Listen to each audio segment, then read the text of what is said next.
Welcome to the B.F. Anderson Technical Report for July 22nd. I was asked the other day, Andy, you look like you're a technician. You do a lot of technical work, which is true. But we also do quite a bit of fundamental work. And the fundamental work that we do is mainly having to do with only two factors that we think are important. One, it would be corporate earnings. We pay a lot of attention to not only current corporate earnings, past corporate earnings, as well as projected corporate earnings. We think corporate earnings are important. But also, just as important, is the level of interest rates and the direction of interest rates.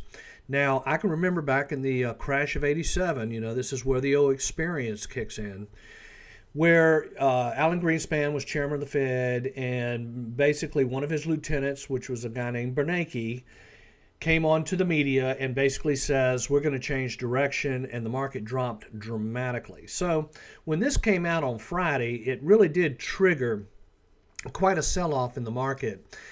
This is Fed's Bullard urges start of bond taper with job goal met. He's a St. Louis chief, and he said it's time to end these emerging measures. The goal of substantial progress in jobs has been met.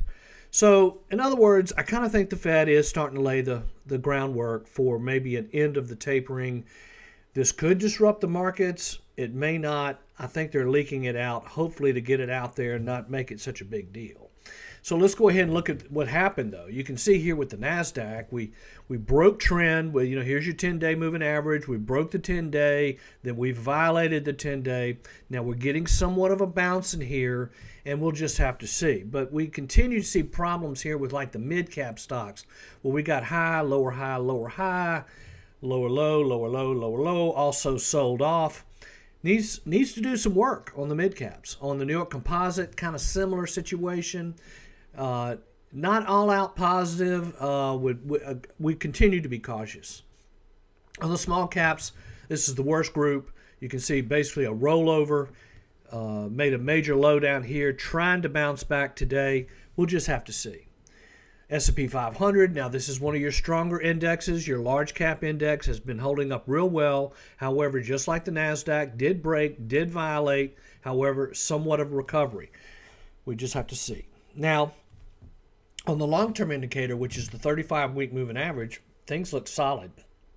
In fact, this is probably my best indicator, along with the S&P. In other words, the sell signal on these indicators is that both of the indexes have to close below the 35-week moving average for 2 consecutive weeks to basically say, hey, this looks like a bear market. But it doesn't look like a bear market. It looks like a bull market. Now, on the aggression index, we're kind of seeing, what we're doing here is we're comparing technology to soap. So we're like comparing DocuSign to Campbell's soup, okay?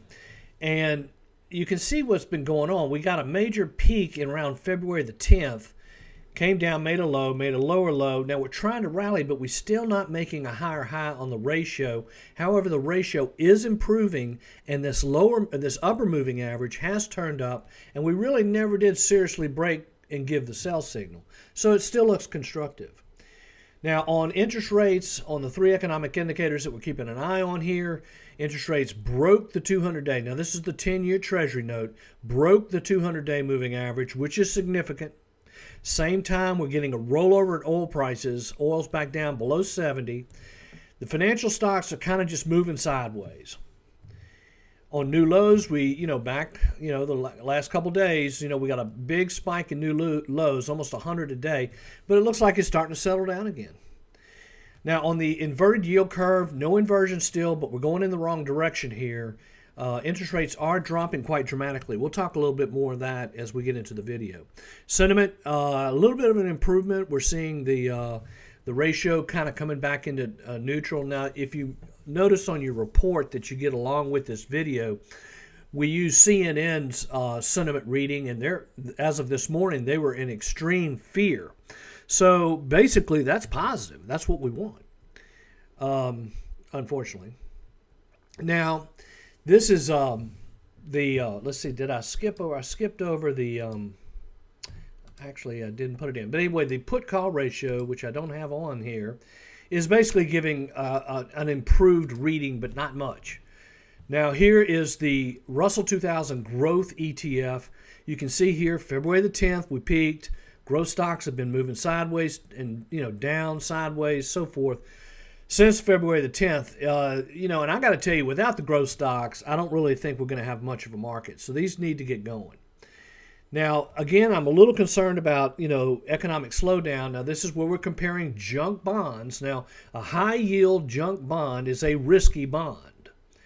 Risk of default exists, whereas with a treasury bond, the government can print money, so there's no risk. There's no default risk.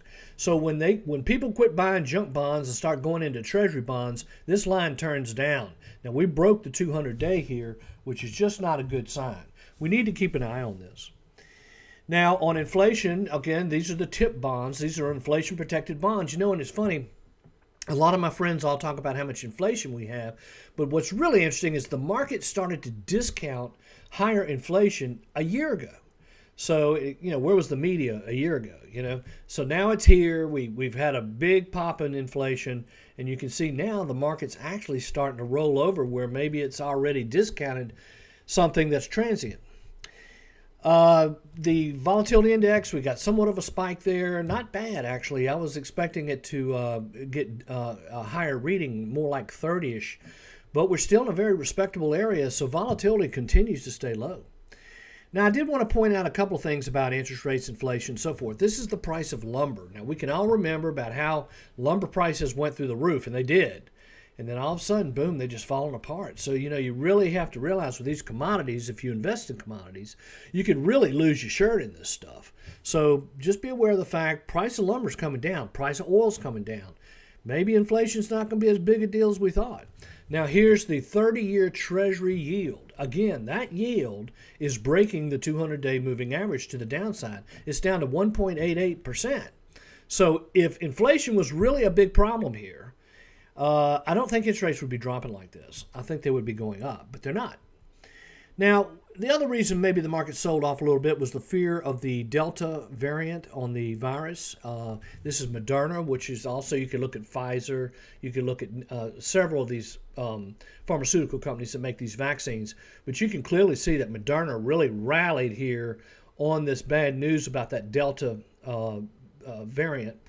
So, the market could be selling off because of interest rates or the Federal Reserve, or it could be selling off because it's worried about the Delta virus. Now, here are the top five. Here's Revolve Group, which is a specialty retailer. Nothing really all that dramatic about it. The stock has been strong, but it's pretty much moving sideways. It doesn't look viable here. L Brands, another retail. Kind of a little bit better, but you can see down here, we got a lot of selling volume in here.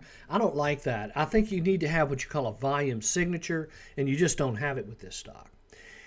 Here is Antero Resources, again, another oil and gas situation. They're still kind of hanging around, let's just say it that way. I don't think they're going to work very well. But anyway, we got a turn down, and it broke below the 50-day, kind of bouncing back a little bit. Asana. Now, these software companies are really interesting businesses because I'll give you an example. At B.F. Anderson and Company, we use a software called Advent. It's very expensive, but we can't live without it. It's part of our portfolio management software. So we're paying a regular subscription, and we're not about to stop paying it. It's almost like we'd have to stop paying our utility bill before we stop paying for that software. So if you can find a software company where they've got a really good product, such as a DocuSign would be an example, or some of these cybersecurity softwares, mainly, what you've got to realize is that it's recurring revenue. It repeats. In other words, it's not a one-time sale. So these are really sweet businesses. Now, here's another one. This is Bill.com. This is an invoicing software, subscription-based, breaking out to an all-time new high. However, still need to see that volume pick up a little bit. So that's it. If you have any questions, give me a call. Thank you very much.